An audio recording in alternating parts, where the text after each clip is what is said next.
मुख्यमंत्री देवेंद्र फडणवीसांच्या आरोपांवर खासदार सुप्रिया सुळे आणि आमदार रोहित पवार यांनी प्रत्युत्तर दिलेलं आहे। हक्कभंग मांडताना चुकीची माहिती दिली, पुरावे असूनही सत्ताधाऱ्यांवर कारवाई केली जात नाहीये अशी टीका रोहित पवारांनी केलेली आहे।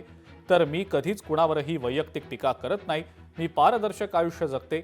फडणवीसांनी माझं नाव घेतलं तेव्हा आश्चर्य वाटलं असं सुप्रिया सुळेंनी म्हटलंय। तसंच फडणवीसांनी नावं घेतलेल्या लोकांना मी भेटलेले नाही असं म्हणत खासदार सुप्रिया सुळे यांनी आपल्यावरील आरोप फेटाळून लावले। मगाशी एका विषयाच्या बाबतीत बोलत असताना मुख्यमंत्री साहेबांनी माझं नाव घेतलं, सुप्रियाताईंचं नाव घेतलं।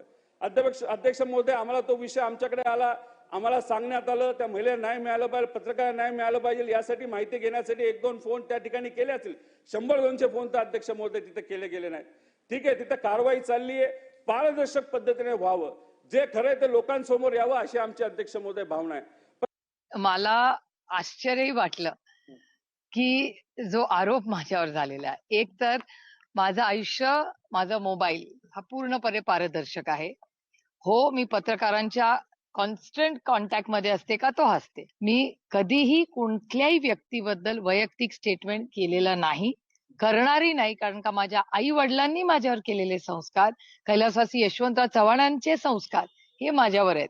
त्यामुळे तुम्ही माझी सगळी भाषा, data speaks louder than words, हा पहिला मुद्दा। ऍक्च्युली देवेंद्रजींनी जेव्हा माझं नाव घेतलं, मलाही आश्चर्य वाटलं, म्हणलं माझा काय संबंध या सगळ्याची। लोकशाही मराठी ऐका, पहा, जागरूक रहा।